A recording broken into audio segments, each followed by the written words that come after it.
today? Good. All right. How was the scrimmage this past Saturday? I mean, the scrimmage was good. I mean, we got a lot of people, got a lot of doing a lot of positions. So the coaches got, a good experience on like what positions people can play, like what they got to get better at, what things they can work on. Is there any difference going from right guard to left guard, or is it all the same? Oh no, a position is a position. I mean, obviously, it's like it comes with like some difficulties, but you got playing offensive line and learning,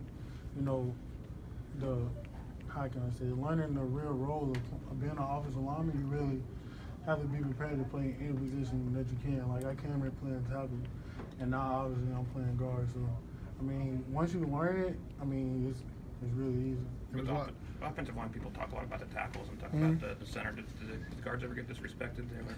They're not getting enough shine. I mean, offensive line really don't get any kind of shine. So, I mean, just to hear like tackles or centers, get credit. I mean, like we somewhere in the midst, because without five, it's really impossible to do anything. You can't play 7 against 11 because quarterback keep getting sacked. So, I mean, we somewhere in the mix. So. You get enough respect from your skilled position teammates, so they give you enough credit. I mean, yeah. I mean, you got quarterback, you got Jalen, you got Tua, you got Matt. All them quarterbacks, give us credit each and every day. Even if they get sacked in practice, they'll come to us and be like, hey, you guys are good. We're gonna just move forward. Like that happened, we're gonna make sure it don't happen again. So they always giving us credit on each and every day. So. To follow up on that. There was a lot of talk after the first scrimmage about pressure on the quarterbacks and stuff like that. How do you feel that? Was there improvement in the second one? Was there a noticeable difference? Yeah. I mean, Coach Locks, we have a meeting with Coach Locks. He kind of tells us it's not always about offensive linemen, giving them sacks, because you can have a cover sack, or you can have quarterbacks standing in the pocket too long and got to get rid of the ball. So Coach Locks is basically just saying if we work together all of 11 and everybody do their position at least for 3 seconds or 4 seconds, then the sacks wouldn't be as many as they were. So I mean, the last scrimmage, I think we did a fantastic job as an offense. Period. I know we got a lot of stuff to work on, so I'm pretty sure Coach Locks and the offensive staff coaches gonna make sure we come out this weekend so we can show you guys a good payday. Just from your view, have you noticed a difference now that you guys have an actual quarterback coach compared to the OC who's a quarterback coach? What's that dynamic like from your view? I mean, well, you got now that we got a quarterback coach, I can say only difference is it frees up Coach Locks. I never seen Coach Locks come to the offensive line room, so that was new to me. Cause Coach Dave not saying he never did, but he was majority with quarterbacks. So now we got all these position coaches. Coach Locks really get a chance, come to every meeting, and really be able to understand us more as his players, and really him really understanding what we do and what we have to go through to make sure we gotta have our mindset to have a fantastic practice, or our mindset to go out and not think, oh, it's hot outside. So we gotta take a play off, make our mindset be let's go out and just kill today.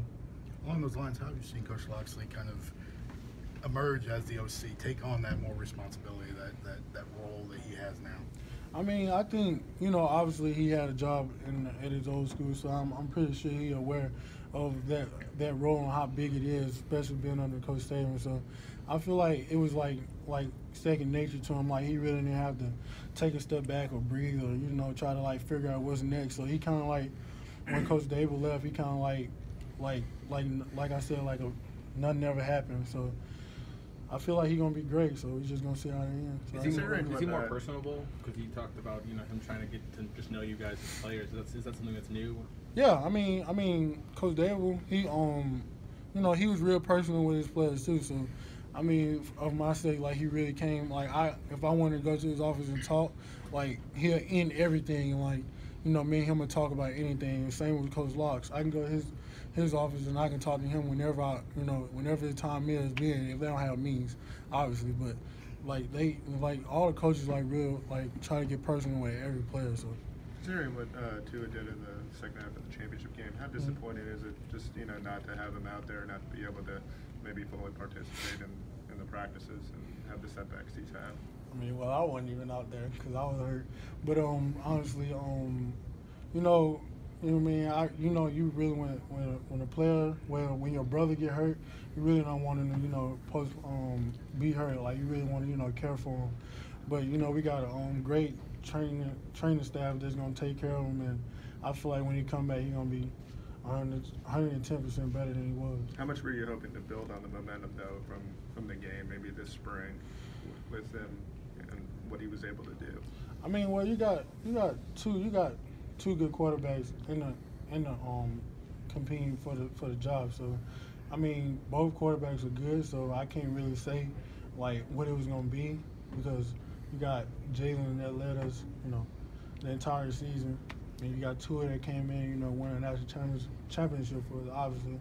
So I know obviously he wasn't able to, compete in the spring, but we got all fall camp to see where we go forward from there. Looking at the other side of the ball, just based on what you've seen from Raekwon, Terrell, Christian, and different guys like that in the front seven, is it fair to say that you guys are pretty optimistic that you're going to be very good from a pass rushing standpoint this year? I mean, this team is not a bragging team at all. So, but we do have a pretty good defensive line. Like everybody, came back and they was ready to perform. Like obviously, y'all seen Terrell. He had messed up his elbow or whatever it was, and he came back, better than ever. And now you can tell, like you can see now in the way he practiced that he ready for that next step. He ready to be like a leader. So from an offensive lineman's standpoint, when you hear or see the criticism that Jalen's received on social media or whatever, what's your reaction to something like that when they say he can't pass or whatever the heck the criticism is? I mean, well, me and Jalen had plenty of conversations, and really, it doesn't matter what the critics say. Obviously, like it's football. You have good days and you have bad days, and that's the end of that. For a guy who's been through a few A-days, what does A-day mean to you? I mean, A-Day is really like where we get you guys and get the fans and family to see like all the hard work we put in throughout the spring. From the last time y'all seen us was a championship game.